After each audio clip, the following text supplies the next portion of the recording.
Hello and welcome to a special feature on Media Dialogues with Storyboard18, where creativity meets commerce and bold ideas power the future.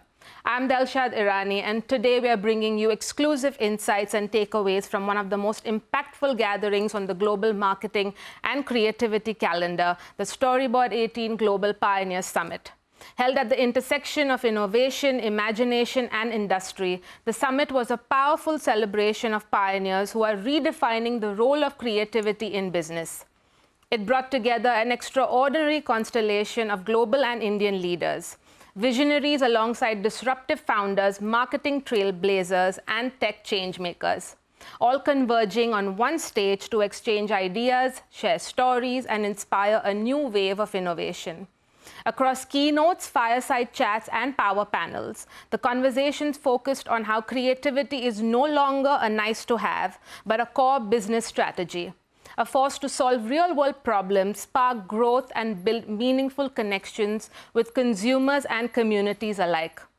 Watch this first dialogue in a series of special episodes. Whether you're a marketer, a business leader, or simply a curious mind hungry for what's next, stay with us as we take you inside the big moments, the bold ideas, and breakthrough perspectives that define the Global Pioneers Summit 2025, only on Storyboard18.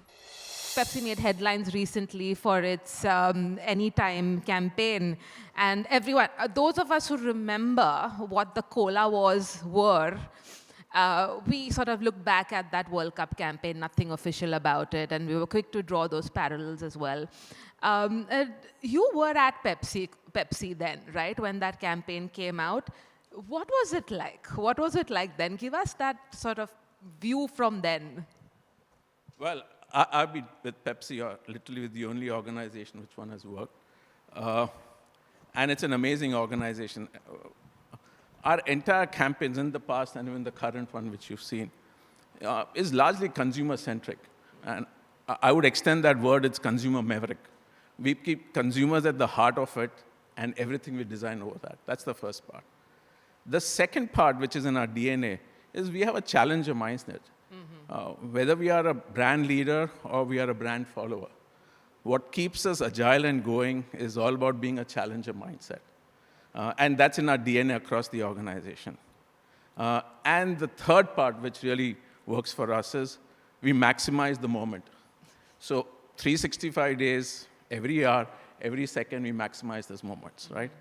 And those DNAs have evolved to build that campaign, whether the previous one, early 90s or mid-2001, and even the current one, which is the Anytime Pepsi campaign. So the DNA has stayed, the culture has stayed, the consumer city has stayed, and even after 30 years, we are there. Were there any interesting reactions that came to you specifically when this one came out, when we were all talking about sort of another cola war, ad war? Yeah, I mean, there was massive consumer appreciation. The nostalgic value came back. That's it. The appreciation came back is that, yeah, that's what the DNA, what the brand stands for, and consumers loved it. And that's why Pepsi is a great loved trademark. And thank you for amplifying for us also. But can we expect, summer is on us, IPL is on us, can we expect more cola ad wars? We are beyond colas. We are a company which makes great tasting beverages and snacks food. And as I said, we are consumer maverick. And everything that we will drive is to consumer centricity because we want to grow. Absolutely. Now back to our topic for today.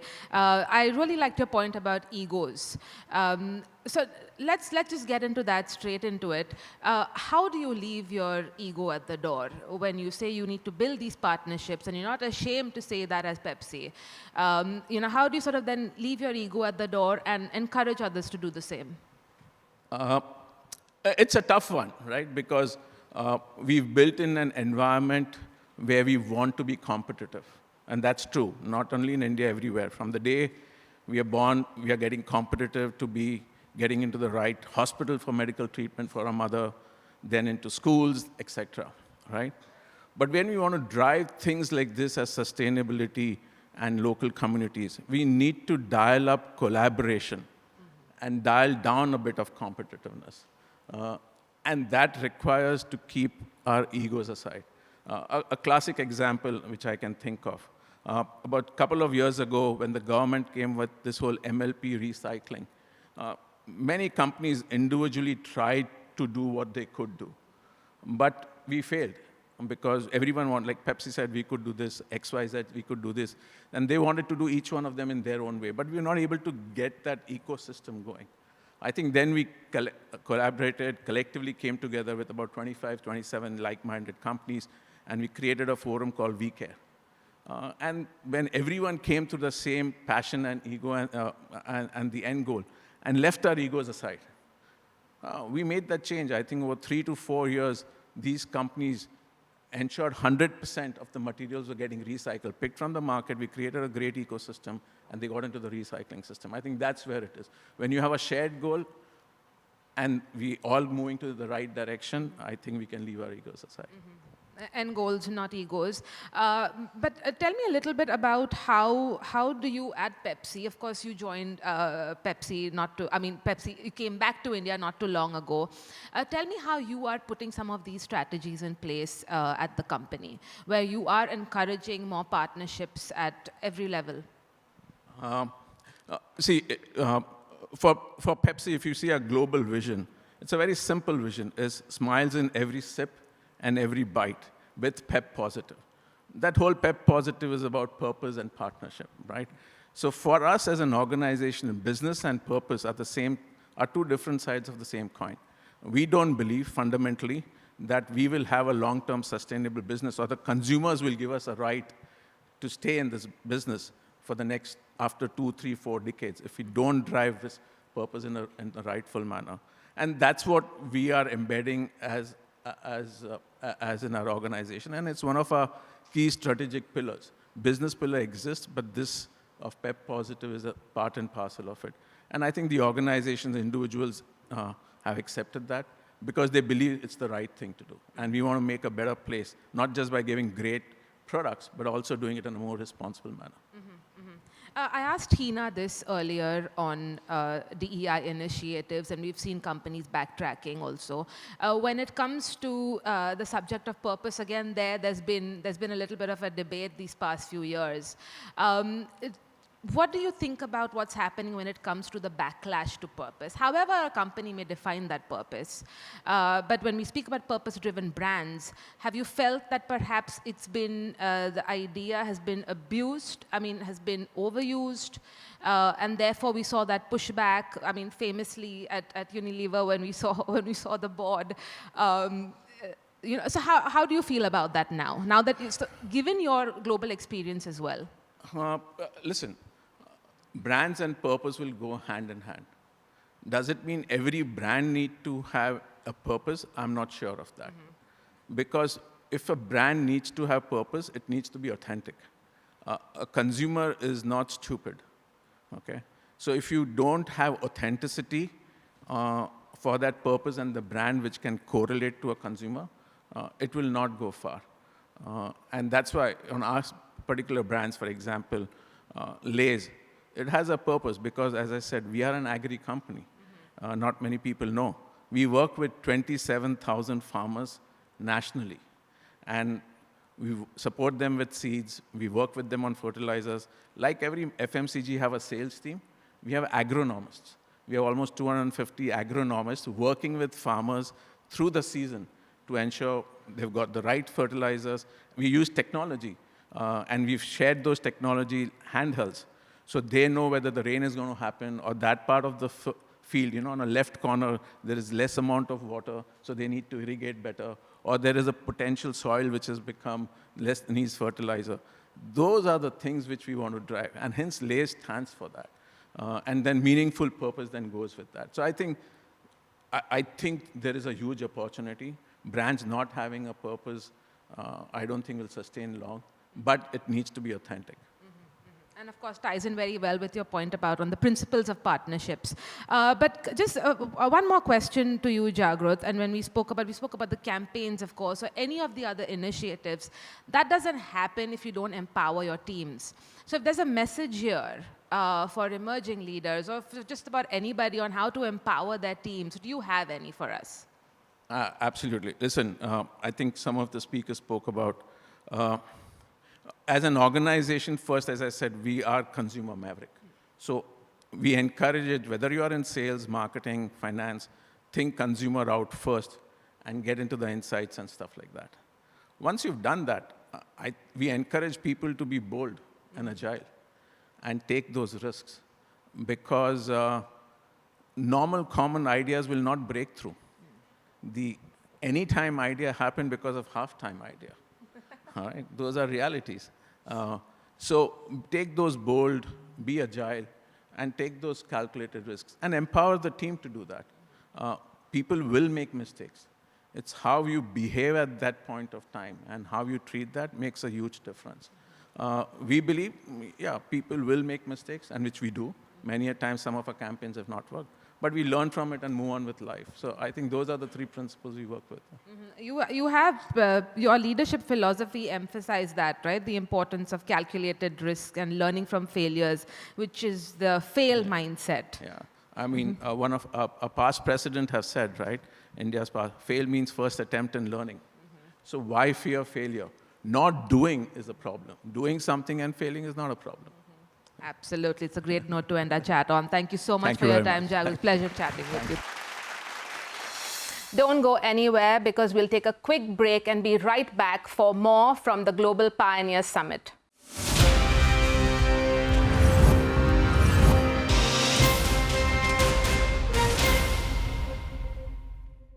Hello and welcome back to this special feature on Media Dialogues with Storyboard18, where we're bringing you the key takeaways and bold conversation from the Storyboard18 Global Pioneers Summit.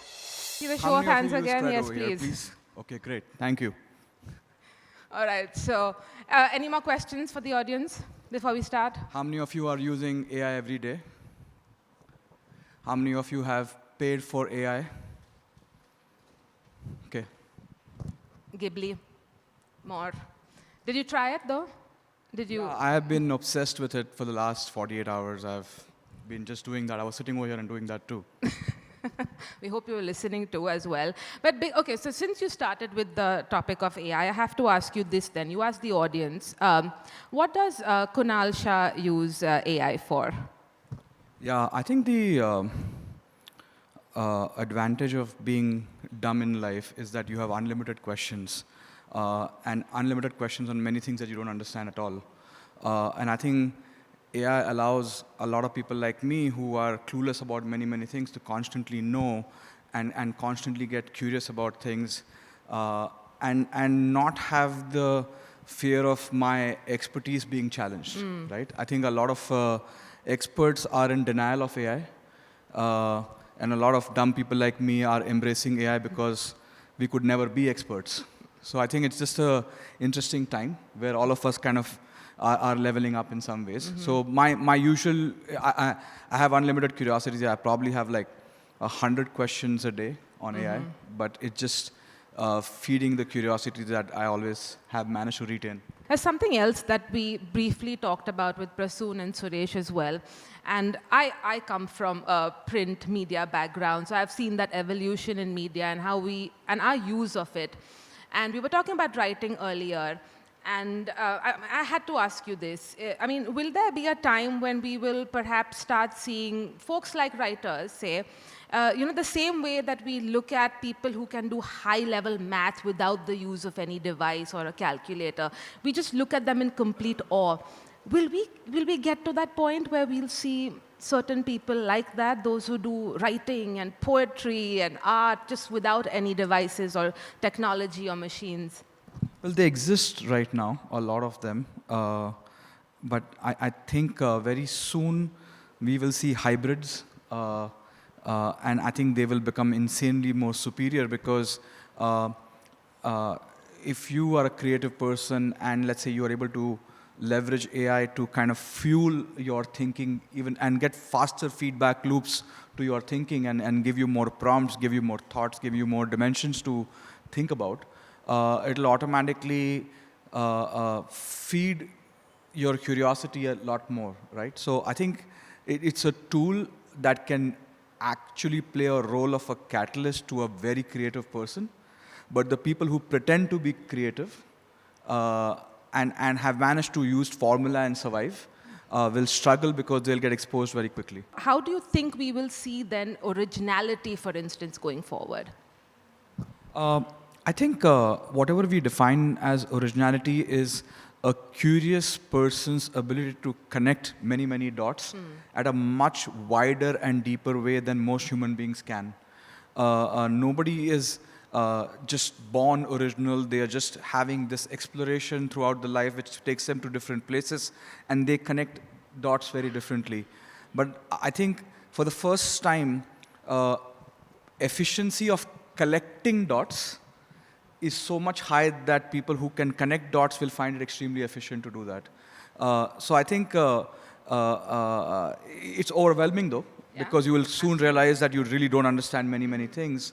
But I think it feeds you further. But I think very quickly, you will need to level up consistently because the world will start leveling up very, very quickly, right? For example, it took you a good agency to kind of, let's say, make a decent copy for a print, hypothetically for an ad that you do. But I think an intern can do almost an 80-85 percentile job right now using AI, and you'll be like, "Ha, yaar, decent hi hai," right?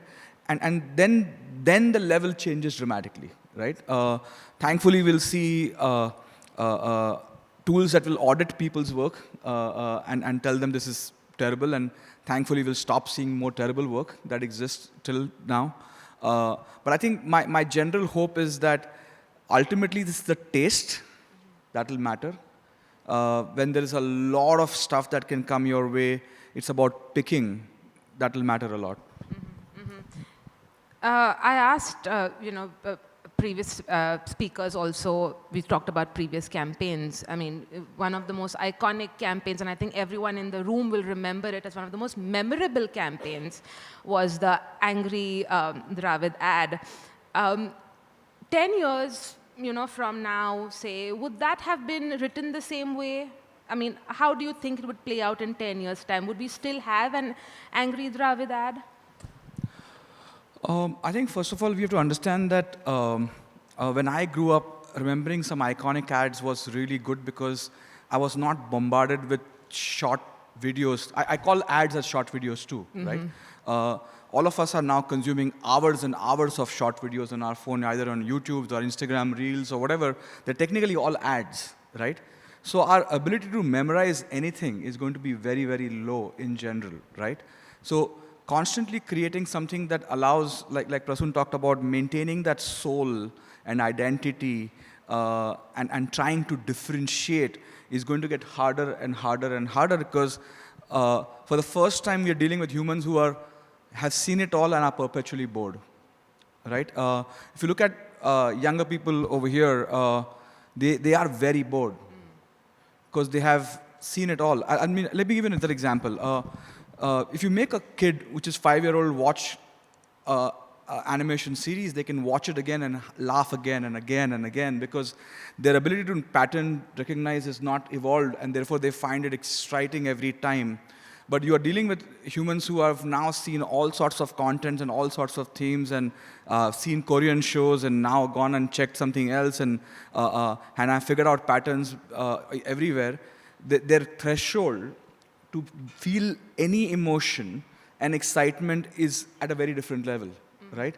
And therefore you will see that why are these young people like this perpetually bored? But they're fed with so much of information and so much of variety of information that means to evoke an emotion out of them is extremely hard.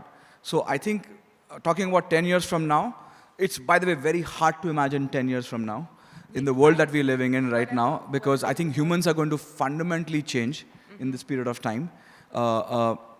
Hopefully we'll retain our values, but I think what we like, what we relate to, all of that will kind of reach a very different level of threshold, right? So I think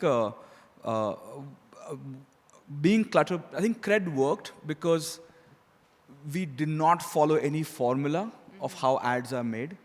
I remember the earliest campaigns, people would say, but all of this is fine, but what does CRED do? And the fact that everybody discussed that, and especially all the CMOs in their WhatsApp groups discussed what these ads were, I think was the biggest achievement that we had, because for the first time, an ad could really create conversations and make people have things. And ultimately, a tech company wins when the product works. So, but if you can get a lot more people to do that, and I think one more thing that is happening in the world of tech is all of you have a chief technology officer in your house between the age group of 10 to 18, who's soon becoming the chief procurement officer of your house as well, right? They onboarded you on quick commerce. They onboarded you on the COVID vaccination app. They onboarded you on everything. They made you see the new ad, your new trailer. And very soon, each of your businesses will be actually catering to them and not other people. And their threshold of what gets them excited is very, very different, right? So I think we are entering a world which is hyper-entertained, hyper-emotive, and they think everything is boring. Speaking about users now, let's come to the key topic of our discussion on affluent consumers. And of course, AI is changing a lot of customer experiences, accelerating progress in hyper-personalization. Finally, we'll realize the promise of personalization with AI. How is CRED going about it? Can you just give us like some of the key points in that strategy? Engaging them is going to be getting harder and harder, because they will have access to almost everything and ability to do multiple things. Let's take an example of ads. We think about ads as just a given, but what if we reach a world? What if I create a product which allows you to stop watching ads when you're watching a match, and it goes and plays music during ads and comes back when the match starts? It's literally 15 minutes away to make this tool, make it popular, and all TVs will have it, where you will not have to stick to that channel and switch out of IPL quickly, right? Now, these are very scary possibilities. Similarly, you can have an agent go and buy all the stuff for you on Amazon or any of that, and they will not see any ads, because the AI agent has been told to go and buy this particular brand and not get influenced by seeing that ad and get drifted in that direction. So we are fundamentally looking at how humans will operate, right? And we have to understand that humans have two types of transactions: boring transactions and interesting transactions in life. Boring transactions are like, I don't know, buying bread, charging phone, fueling car, paying bills, all that stuff. And there are interesting transactions, which is spending time with kids, planning a vacation, watching a movie. All of that stuff is interesting transactions. So I think the core human need is to constantly reduce money and time spent on boring transactions, and constantly increase money and time spent on interesting transactions. So AI and all of this will accelerate both of these things in some ways, right? And I think that's where it gets super, super exciting, where whatever we assumed or how will you build brands, maybe we will not have ads. That's not very good news for a lot of agencies in this room. I think many professions will have to evolve. And you have to remember one thing: the largest employer of the world is inefficiency. And for the first time, we are removing that at a very rapid pace, right? And most humans are not designed to constantly learn, right? And like, oh shit, now this job is done, so should I do something else? But there'll be some set of people who love this. They love this chaos. They love this environment where they're constantly evolving. It's just that we have to pick which side do we want ourselves to be. We need to be perpetual learners then, all of us. Well, thank you so much, Kunal. We could go on for a long time, but thank you. We have time constraints. Thank you. That's it for this episode of Media Dialogues with Storyboard18, but stay tuned for more from the Global Pioneers Summit in the upcoming episodes. Thank you for watching.